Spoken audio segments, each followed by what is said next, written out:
Vandi Mouta détourné 1 million. Ça dit, Mbongo est capable de reconstruire 5 écoles. Mouta détourné 1 million. Au Monipé, association à la défense à Babi, Bibaye, Bazo côté là. Ah, on a Kinshasa, aucun école, Moussous, tout ça, Bisso, nous sommes à Kinshasa. Au Moni vraiment, Banana Bisso, Bazana classe, ils na 40 élèves, Bazaka na 5 bancs. Bavanda à tour de rôle. Ah, il y a une semaine, je suis allé voir dans ma tête. Donc, 10, Bavandina Lelo Naba, les 30 autres Bazana, c'est lobby, 10 autres Bamati, ainsi de suite. Donc, Toza Nani, parce que, au Hollanda, et Bozana secteur, Bovandi Bobomoni vraiment, Moutazo Bimisa, Moutazo Bimisa, 17 millions de dollars. Sont calculés 17 millions de dollars. Non, Tolinito Fouta, Soki, collation et Abadou, Basara qui Goyewe, Aventure, Bilo Besara Moutuna Makolo. Incapable de dire, Tokoy Koluka Bekol, l'Union soit Kinshasa, Ata Baba et Apamba, pour la banane à Bisso. Toko Matana 5 millions de dollars. 5 millions de dollars, l'école l'Union soit Kinshasa, l'école publique. Bana Baba dans la Baba. Mais Bazo Sala, événement, il y a 10 millions, il y a 20 millions. Donc ce sont des gens comme Bazan la Bango, la conscience T. Bazan la Bango, la conscience T, ils ont des tikindoki, ils ont soké l'obonini.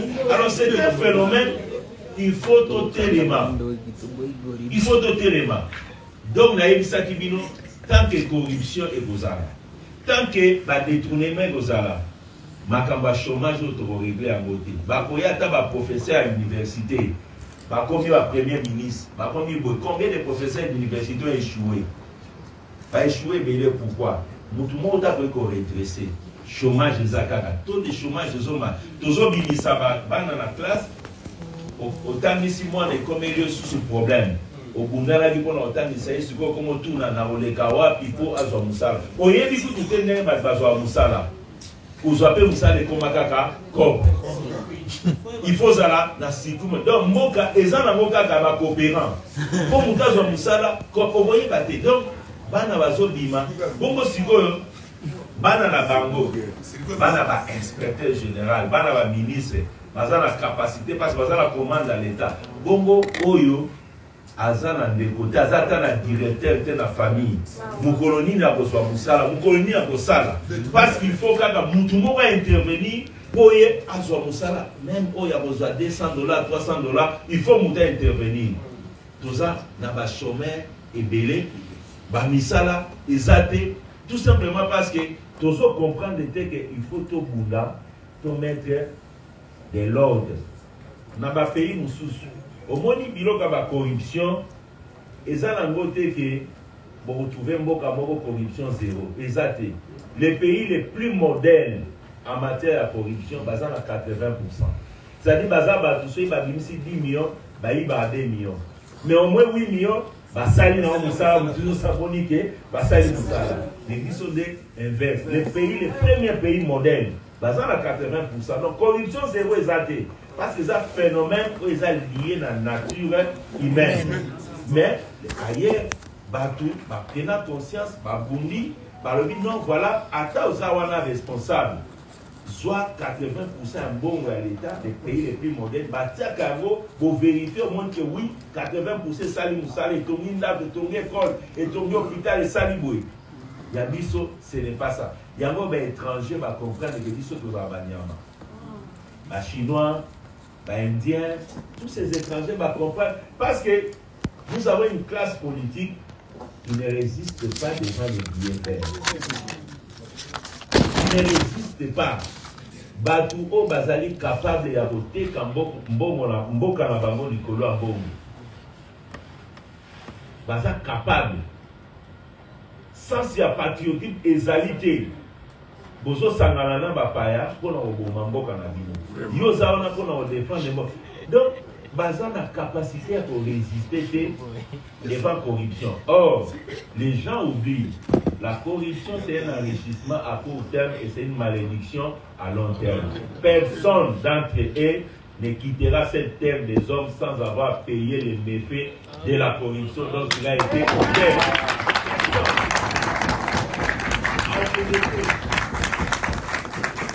L'argent public, au Bango Bazouaka, moi je dis, Bazoua, ça va produire en année.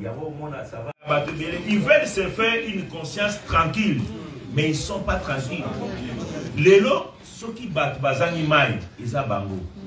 Ceux qui battent Bazani Courant, ils sont Bango. Ceux qui battent Bazo Lelo, ils sont Bango. Alors, ceux qui ont dit que tu peux tout faire, tu peux te donner une bonne conscience. Hier, ça va te rattraper. Moi, je dis toujours, allez dans les tribunaux, bango et bazoka bambongo, la population.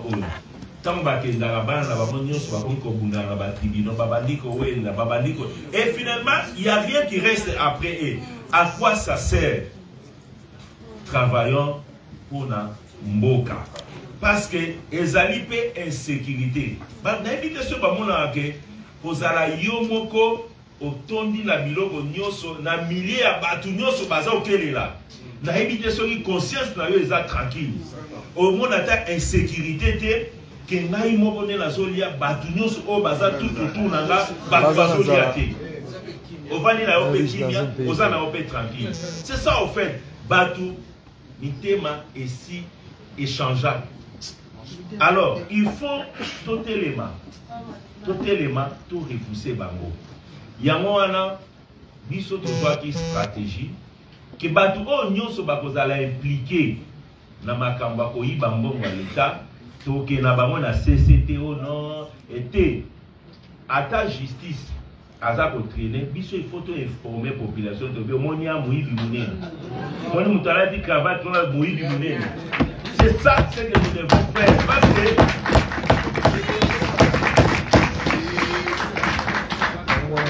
il faut tout ça lango batuba yeba que omoni wana amuibi munene. Tant to bandi awa babandi koloba non vous parlez beaucoup. Bino vous avez fonctionnaire, il faut te limiter 30 ans to lobate oyiba kaka. Ozo yiba to constato yibi lokola to lobate ozo continuer siko il faut to yebisa ba kolombongo. Pourquoi d'ailleurs bino boko interdit ba to yebisa population kolombongo que muto ayibi mbongo na.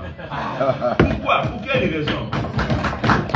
Malgré ko lobi ko yibite sala le premier lobi ki ngala yibite na ke na justice au pouvoir que na yibi to ko loba toujours. Yo zana ni poto lobate.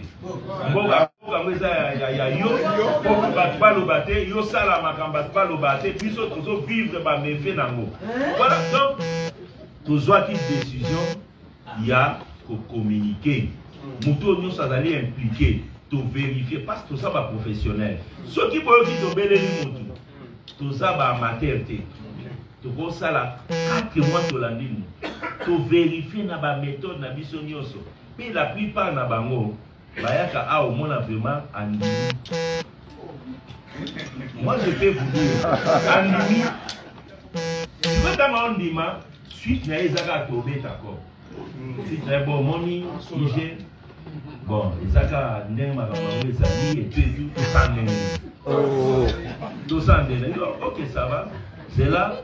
Non, il faut savoir de tout ça là, mais on a fait. Lobby à lobby, pas na lobby, na belé nous.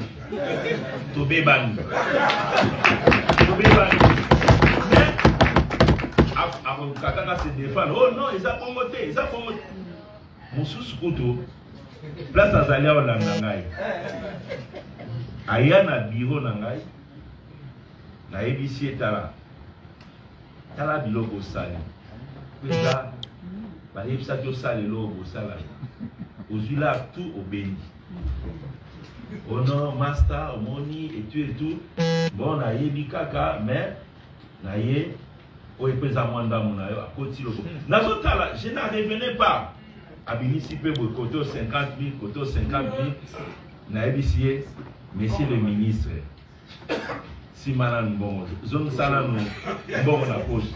Agaï paye monter. Oya mi balepe azolanda na akufita olanda bando. Binali si manan. Moni mbongo banana tenena no zongi sana. So combien zongi city 80% bon toya to solo. Ce sont des gens et dans on a mis ça 100 000.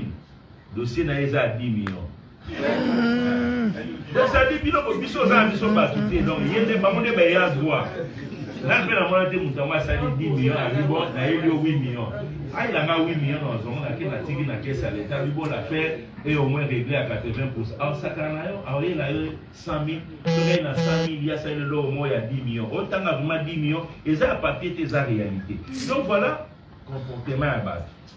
Alors biso toujours qui stratégie pour communiquer à copier la bango. Ce boyo qui te le dit mutayibi ayibi ya solo. Toko sakate ayibi. Pour ceux qui te zali kokosa. Trop la awati. Parce que quand attacher réputation à mon o ayibité.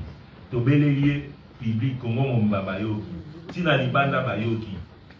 Poto sala yango poto za na ba assurance moto yo ayibi mbongo peto bengie to soli na ye omona bandima ebeli bayaka bandima ori siko espoir na bango to régler problème yo ndemeni yo bino bozwa nini biso to sali mais to sali marambwana depuis toujours yo ozwa nini ngana ozwa nini yo ozwa nini ngana ozwa nini mboke bongana nango te to kompe na suka to tika ka bana na biso na environnement oyo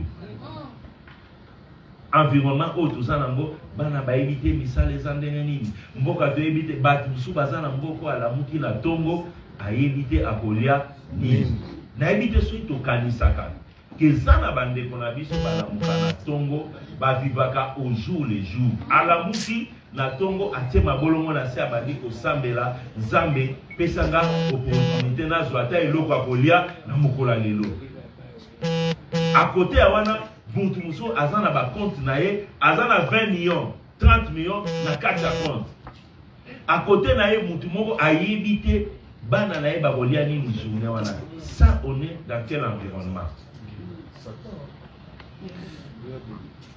voilà pourquoi tolobaki lokola tobelelaka peut-être bolanda ngo na musika boya to solola to expliquer bino pourquoi tozo sala yango Mabeni tozomona wana bino boza ba leader d'opinion na sima na bino vous avez des millions au-delà ya territoire national ba nyonso balanga bino liloba na bino ekoki transformer ba te belé oyo lobi bazui yango comme parole d'évangile et ba kondisi yango pa na bango et convention des Nations Unies esengi ba pays nyonso oyo ebundaka ni balobi il faut associer les leaders d'opinion. Batu o baza la capacité à conduire la masse. Il faut comprendre makambo o ya lutte contre la corruption et tout. Ba s'imprégner nango pour repousser bandeko wana ba changer comportement la bango. Pour ça la vie sur ezali ba changer comportement. Ceux to bele na bango, ceux to malmené na bango ça parce que tant que malmené oyo kuna linga sala amoni déjà neto mema oyo abandi ko so ba précaution le bité na diminuer vitesse na ke malé ne passe la moni pression bandi ko makasi donc il faut tout ça la yango ningo wana po batwana nyoso ba petit à petit ba libérer les moyens publics tout soit ba route tout soit ba école tout soit ba hôpitaux tout soit oyo ekoki ko améliorer un boka lokola Congo tout ça incapable ya ko sala autoroute et outil na Lubumbashi et les qui na Kalemi et Matina Maniema et comme na Sud Kivu na Goma et les qui na Ituri et qui dit par Kisangani et yé par Mbandaka Bandundu et na Kinshasa tout ça incapable ya bosala ngo mais ce que tali misola l'état o ebima pona ba route to futa ka foner chaque fois yozo somba carburant batiela o kati na carburant na taxe pour la route. Nous ça somba carburant na 1 litre zo somba carburant oui. Ce qui carburant ça 2000 francs, il y a au moins 100 francs au ezali. Non, qu'est-ce que j'ai dit? Sur les alliés 2000 francs, il faut compter au moins à peu près 200 francs et qu'il n'a pas na fournir à Zoyango pour ma salle à route. Chaque fois que vous sommes à carburant, vous contribuez. Au traversé Awa, au débat Congo, au petit péage, au foot. Peut-être que Bilo Miké, va se rendre compte que n'a pas moyen, nous sommes tous à l'État. au coût à péage, aux futa, aux somba carburant, aux futa, au côté d'alimentation, aux futa, et bâtir ma structure au fourneur, aux bon. Fourneur a une bombe, à PC dans l'office de route, au VD salaire, que nous tout d'abord, là, français, Milan. Français, à côté développé français. Est-ce que c'est là dans le français? Bon, moi, je vais sur le salaire. Je vais sur bon, l'accent, c'est là. Je vais dire français, Milan, je vais expliquer, est-ce que nous avons besoin d'explication? Je vais sur 20 millions de salaires, là, je vais nous faire l'explication. Mais cette mission, c'est là, un peu, ils ont besoin de français. C'est ça, en fait, le comportement de nos frères. Et tu as dans français, Milan, français, l'explication technique, si Moula Mobimba, Baza incapable. Il y a même 50 km de route. Au Moula Mobimi, ça ne vaut pas 200 millions, et ça équivalent à 200 km de route. L'accès 200 km de route, les Arabes, français, belé, au monipé l'autre côté, intervention gauche à droite. C'est ça le pays. Nous devons nous mobiliser pour combattre ces phénomènes. Dissuader nos frères et sœurs au bas du privilège, il y a la gestion publique, pour dissuader la discipline, kokoma mokonzi ezali volu. Kokoma mokonzi laksite oleki baninga nyonso na mayele. Kokoma mokonzi oleki baninga nyonso na compétence te. Eza kaka grâce moko yozwi nzamba ti wana po yozwa pe oya yo libanga otia na édification ya mboka. Olobaki ngai mokonzi ezali. C'est cette mentalité-là que nous devons vraiment changer avec nos gestionnaires. Vraiment, Nalina Sinsa, vraiment pour vous dire, de Seni Nabino, vous s'impliquer. Ma casse, dans ma camouille. Nos frères là, quand vous les voyez donner à quelqu'un 10 000, c'est qu'il ça les grave. Et ils sont très égoïstes. Va changer même à ta comportement. Et puis c'est un mépris. C'est un mépris aux yeux 1 million. Vous voyez vraiment, et tout. Même on a mis sur Baza, et sous la Babani. Bapé ça va le hôtel, bapé ça va 5 000, 2 000 et tout. Mais auto ça est l'eau, mon copain, il y a mon nez, il y a son monsieur, banda, pas transférer à gauche, à droite et tout et tout. Voilà un peu les comportements que nous devons bannir. Nous félicitons sincèrement le chef de l'État pour sa décision de combattre la corruption et les détournements. Moussala Oyo, ceux qui volonté politique exacte au Kosala Boté. Parce que Batouana, Baza très fort. Baza branché très haut. Il y a moi partout. Oyo lutte contre la corruption, les détournements et Machaka. Il faut tout d'abord, au sommet de l'État, qu'il y ait une volonté pour combattre corruption et détournement. Ceux qui volontairement les alités, beaucoup sala et l'eau comme mon côté, au bandelo comme pas pour défiler, balobi tika. Ngo bandaboye, intervention et à gauche à droite, tika ou tiki. Donc, je voudrais dire vraiment un grand merci au chef de l'État, parce que depuis qu'il a décidé de déclencher guerre Oyo, il continue à soutenir le travail que nous sommes en train de faire. Les lots, nous sommes capables d'interpeller en matière de gestion. Yamboka, nous interpellons tout le monde, sans exception. Tout le monde. Aux yeux de l'État, tu peux interpeller. Biso, aux yeux engagement, pour accompagner Bino. L'Ingaïna Senga solennellement. Bino, Oza, leader d'opinion. Oza, les grands dans ces pays. Pour s'approprier dans le combat. Bosala ki eloko moko etikala na mémoire à Congolais. Ebele na bino abayebaki sur le franc congolais. Ba Congolais batikala nango. Bozwa likambo eza likambo ya développement. Bote ya bango. Bokoki kosala œuvre moko. Eloko moko tous ensemble. Pona bote ya bango, pona boyebisa bango tozotelemela bino sikoyo. Soki toyebi ki yo otali kozwa 10 millions ya l'État, ato yepa nanga okozwa soutien na ngai te. Oza soutien na ngaïté. Oza soutien na biso. Ceux qui yo, ozo sala dans l'intérêt de tout le monde. Oza soutien na biso. Mais ceux qui ont sala l'aventure na yo, pour soutenir yo te. Pourquoi ils sala iloko wana pour na intérêt. Yambo na biso toza na bana biso nyonso totika bana na environnement nini oyo c'est la jungle si tu continues le lobby toza tout droit vers le mur donc bato bazokoma ebele bana ebele bamisala eza te bamoyen eza te tokoma dans un environnement où bato bakoliana. Nous avons intérêt aujourd'hui de mettre de l'ordre petit à petit pour améliorer petit à petit la situation. Il y a des déconabiso, que Boutounios a la capacité dans un pays aussi grand, un pays aussi riche, au Balobaka, Zambiatianio Sonambokao. Mais c'est les pays les plus pauvres. Tout simplement, c'est là, oh Bapaya, oh Biso. Responsable de la misère, les Congolais, c'est les gestionnaires publics. Ce ne sont pas les étrangers, parce que yo tanga place Nazalia. Ceux qui dans le un Indien, non. Si je dis à un Chinois, non. Parce que nous-mêmes, nous voulons mettre les pays à genoux.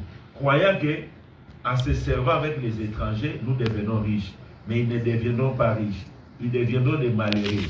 Si ils ne vont pas les vivre, les enfants vont vivre ces malheurs. Parce que il y a une misère totale où ils ont causé par leurs actes. Voilà, vraiment, mes sœurs, mes frères, vous qui faites partie de la crème culturelle de notre pays, la demande de l'inspection générale des finances, que vous puissiez vous approprier ces problèmes. Il y a lutte contre le détournement et lutte contre la corruption. Je dis, je vous remercie.